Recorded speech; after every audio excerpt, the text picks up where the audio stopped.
ஞானேஸ்வரியில் அத்தியாயம் 14 ஸ்லோகம் 8. நிர்குண பரபிரம்மமானது உலகமாக விரிந்த பிறகு அது முக்குணங்களை எடுத்துக்கொண்டது. அந்த முக்குணங்களை எடுத்துக்கொண்ட பிறகு விளையாட்டிற்காக மாயைக்காக எடுத்துக்கொண்ட அந்த குணத்தோடு அது எப்படி சம்பந்தப்பட்டு அதனால் அது அந்த ஸ்வரூப ஞானத்தை இழந்தது அப்படின்னு எக்ஸ்பிளைன் பண்ண நினைக்கும் போது அந்த குணங்களை பற்றின ஒரு விரிவான விளக்கத்தை கொடுத்துக் கொண்டிருக்கிறார். அதில் குணம், சாத்விக குணம்னா என்ன, அது எதனால் கெட்டிங் லாக்டு, எப்படி வந்து அது லாக் ஆகுது, ரஜஸ்ல என்ன குணம், அது எப்படி லாக் ஆகுது, தமோ குணம்னா என்ன, அது எதுல போய் லாக் ஆகுது, என்ன குணம் என்னமோ அதுலயே போய் லாக் ஆகும்னு வச்சுக்கோங்களேன். தமோ குணம்னா என்னன்னா ரெண்டே வரி, ரெண்டு ரெண்டு வார்த்தை ஒவ்வொன்றுக்கும் நம்ம சொல்லியிருக்கோம். இதுல வந்து மோகம், சோம்பேறி. ஸோ இந்த ரெண்டே ரெண்டு வரி தான், ரெண்டு வார்த்தை தான் இந்த தமசிக்கு நமக்கு ஷூட் ஆகும். சரியா? ஸோ இக்னரன்ஸ்ன்னு சேர்த்து சொல்லுவாங்க. அதாவது தமசிக்கு ஒரு 3 வார்த்தை வச்சுக்கோங்க. பக்கா சோம்பேறி, முட்டாளு, பிளஸ் மோகம். பேராசை. ஆசைன்னா ரஜசிக்கு ஆசைக்காக என்ன வேணா பண்ணுவான் அப்படின்னு சொல்லியிருந்தோம். நம்ம ஆளுக்கு அவனை விட 100 மடங்கு ஆசை இருக்கும். ஆனா எதுவும் பண்ணாம தூங்கிட்டு இருப்பான். அப்படின்னு அவ்வளவு பெரிய அறிவாளி. என்ன பண்றது? சரியா? தூங்கிட்டே இருந்தாலும் அவனுக்கு வந்துரும் அப்படின்னு நம்பிட்டு வேற இருப்பான். ஸோ இதுதான் வந்து தமோ குணம் அப்படின்னு பேரு. அதை அவரே வர்ணிக்கிறாரு, படிக்கிறார். இந்த தமோ குணத்தின் சேர்க்கையால் விவகாரீக திருஷ்டியின் பார்வையை கூட மங்கிப் போகிறது. அதாவது புத்தி, நீ ஆன்மீகத்துல நான் யார் என்று அறிந்து புரிந்து அந்த அளவுக்குலாம் புத்தி வேலை செய்ய வேணாம். பேசிக்கலி முன்னாடி கண்ணுக்கு முன்னாடி என்ன இருக்கு, என்ன இல்ல, எது நல்லது, எது கெட்டது ஒரு மண்ணாங்கட்டியும் அவனுக்கு தெரியாது. ஒரு டே டு டே லைஃப்ல வாழ்றதுக்கு தேவையான ஒரு அத்தியாவசிய ஞானம் கூட அவனுக்கு இருக்காது. Such a person is called tamasic. சரியா? அப்படி ஒரு ரோலும் வேணும்ல விளையாடுறதுக்கு. அப்படி இருந்தா தானே நல்லா தானே இருக்கும் அப்படின்னு சொல்லிட்டு ஒரு கேரக்டரைசேஷனா தமசிக் குணத்தை கொண்டு வந்தா, அதுல போயிட்டு அதுல என்ன சுகம் கிடைக்குதுன்னு தெரியல. ஆனா அதுல ஒரு சுகம் கிடைப்பதாக நினைத்துக் கொண்டு மாட்டிக்கொள்வதுதான் விந்தையிலும் விந்தை. சரியா? சோம்பேறியா இருக்கிறதுக்கு எத்தனை பேர் பிடிக்குது? புத்திய யூஸ் பண்றதுக்கு எப்பா நீ ஒரு ரூ. 1,00,00,000 கேட்டாலும் குடுத்துருவேன். ஆனா என் புத்திய ஏன்டா யூஸ் பண்ண சொல்றீங்க? அப்படின்னு கேட்கிற கோஷ்டி இருக்குல்ல. அதுதான் தமசிக்கு. ஸோ புத்தியே வேண்டாம். தூங்கிட்டே இருக்கணும் அப்படின்னு சொல்லிட்டு இருப்பாங்க. அதுக்காக அவங்ககிட்ட ஆசை இல்லாம இருக்குமான்னா, டன் கணக்குல மோகத்தையும் வச்சிருப்பாங்க. ஸோ அதனால பேசிக் விவகார ஞானம் கூட இருக்காது அப்படின்னு ஆரம்பிச்சிருக்காரு. மோகம் என்னும் ராத்திரியின் மை இருட்டால் அமைந்த மேகம் என்று இதை சொல்லலாம். ஸோ நம்ம என்ன சொன்ன பாயிண்ட் மோகம். மோகம் என்ற ராத்திரியில் மை இருட்டால் அமைந்த மேகம் என்று நாம் இதை சொல்லலாம். சும்மாவே ராத்திரினா சுத்தமா எதுவும் கண்ணுக்கு தெரியாது. மை இருட்டால் அமைந்த மேகம்னா அது சந்திரனின் ஒளி சுத்தமா தெரிய போறதில்ல. அப்போ அவ்வளவு ஒரு இருட்டுன்னா இந்த இடத்துல வந்து அஞ்ஞானம். அதாவது புத்தி வேலை செய்யாத ஒரு மூடத்தனத்துக்கு அவர் எக்ஸாம்பிள் காட்டும்போது, மோகம் என்னும் மையிருட்டால் செய்த மேகம் என்று இதை எடுத்துக்கொள்ளலாம் அப்படின்னா, சுத்தமா புத்தி இல்லாதவன் அப்படிங்கிறத இந்த மாரி எக்ஸாம்பிள்ல சொல்றாரு. இது அஞ்ஞானத்தையே ஜீவாதாரமாக உடைத்தானது. அஞ்ஞானம்னா என்ன? முட்டாள்தனத்த நாகரிகமா சொல்றது. ஞானம்னா அறிவு. அஞ்ஞானம்னா முட்டாள், லூசு. ஸோ அஞ்ஞானமே ஜீவாதாரமாக உடைத்ததானது. இது ஒன்றின் சம்பந்தத்தால் விஸ்வம் முழுமையும் அறிவற்றுப் போனதாக தாறுமாறாகி கூத்தாடுகிறது. எனக்கு அறிவில்லைன்னு வச்சுக்கோங்களேன். எனக்கு எப்படி தெரியும்னா, உலகத்துல உள்ள எல்லாருமே முட்டாளுங்க, நான் மட்டும் தான் அறிவாளின்னு நினைச்சேன்னா தான், நான் அறிவில்லாதவன்னு அர்த்தம். எனக்கு அறிவு இல்லப்பா அப்படின்னு நான் நினைச்சுட்டேன் அப்படின்னு வச்சுக்கோங்களேன், அப்ப எனக்கு அறிவு இருக்குன்னுல்ல அர்த்தம்.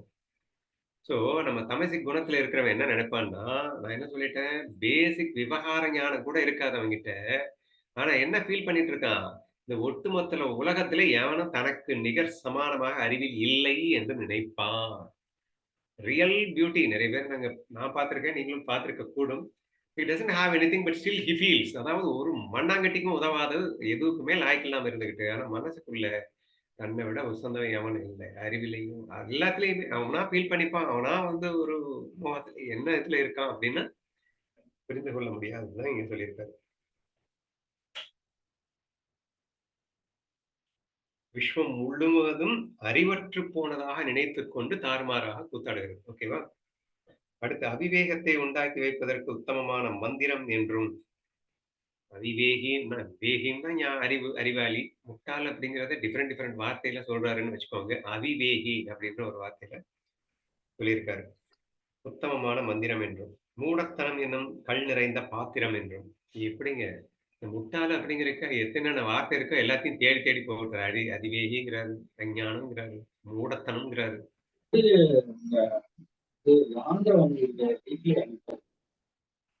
கல் நிறைந்த பாத்திரம் என்றும்.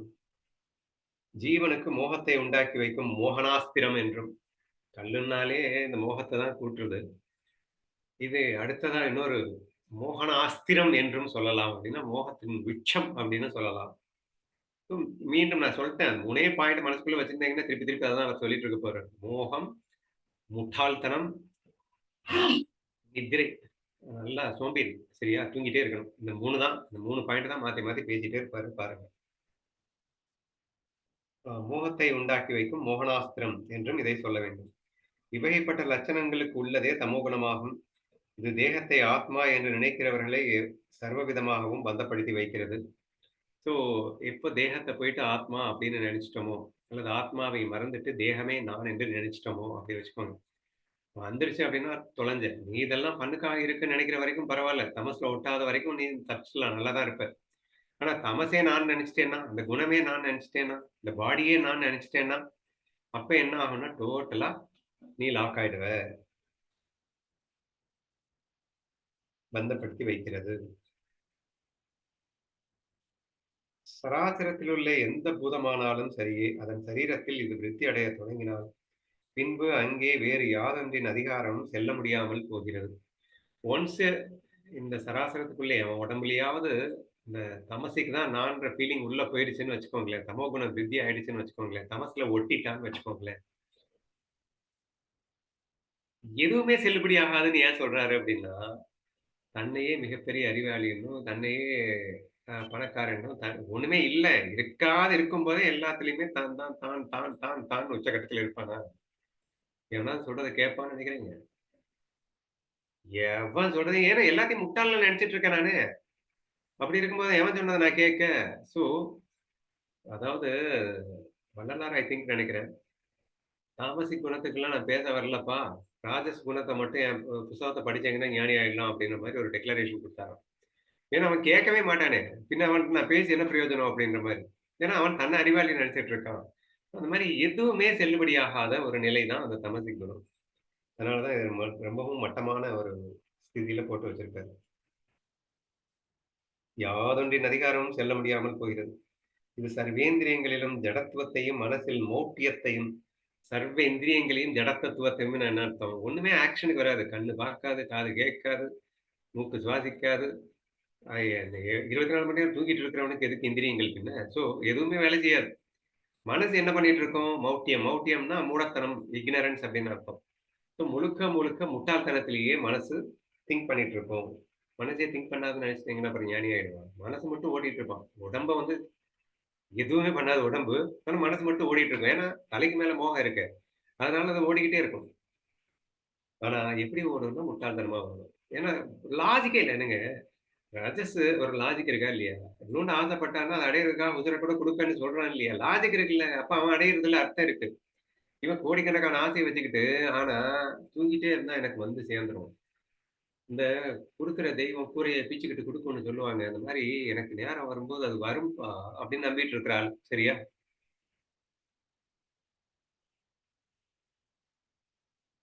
அதனால தான் சர்வ இந்திரியங்களையும் ஜடத்தத்துவையும் மனசு பாருன்னா கம்ப்ளீட்டா முட்டாள்தனமா திங்க் பண்ணிட்டே தான் இருக்கும். திங்க் பண்ணாம இருக்காதுன்னு நெனச்சுறாதீங்க.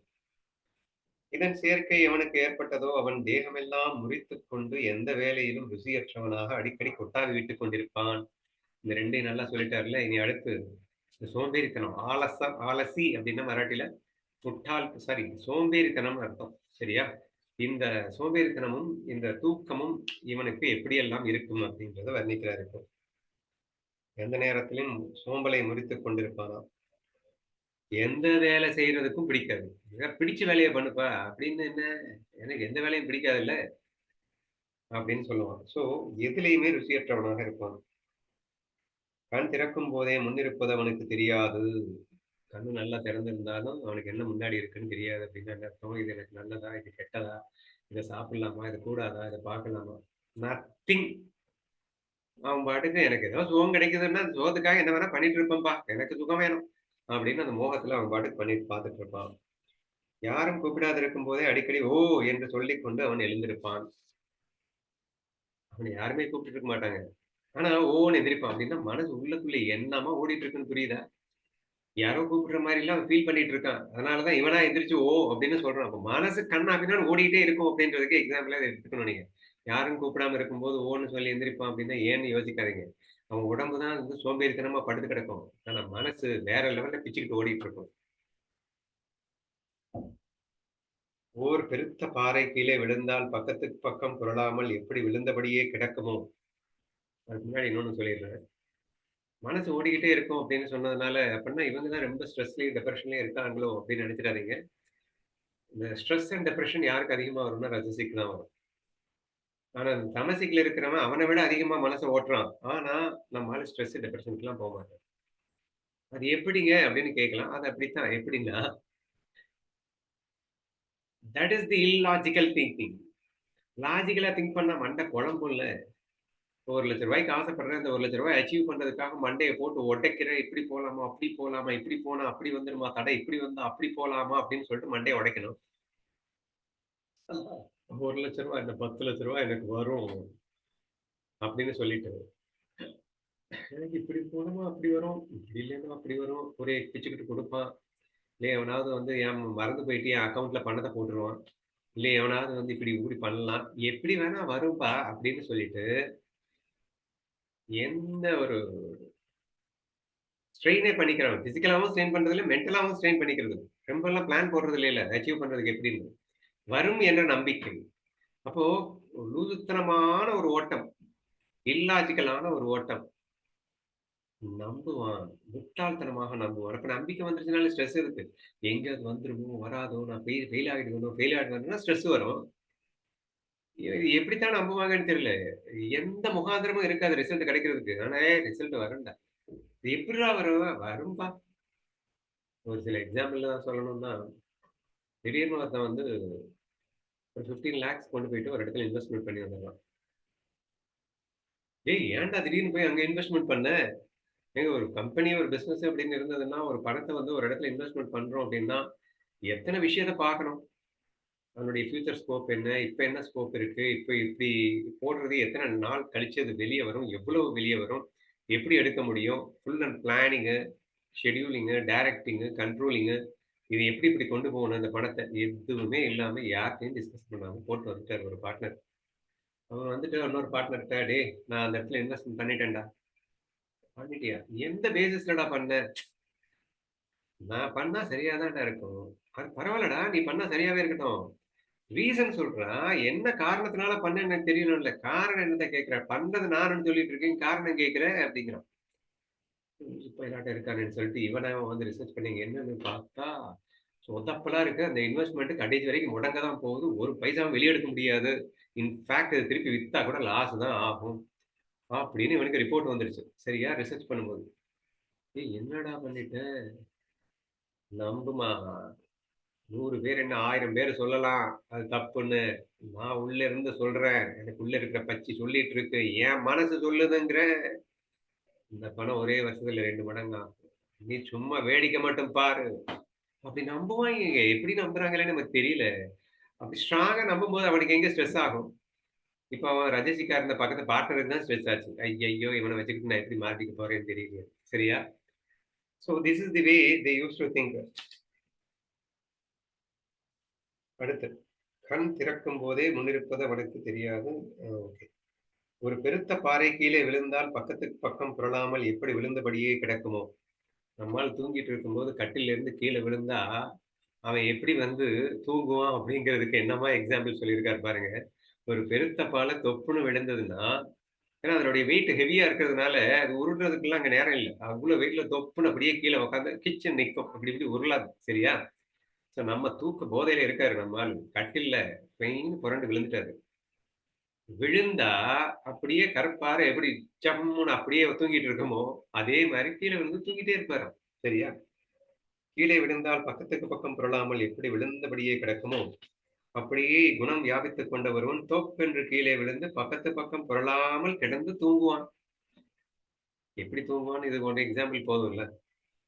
பூமி பாதாளத்தில் அழுந்தி போகட்டும், ஆகாசமே அவன் மேல் இடிந்து விழட்டும், எழுந்திருக்க வேண்டும் என்று அவனுக்கு தோன்றவே தோன்றாது. பக்கத்துல எத்தன பேர் வேணா கத்துங்க, அலறுங்க, பூமியே இடிஞ்சு போகட்டும், பாதாளமே போகட்டும், என்ன வேணா ஆயிட்டு போகுது.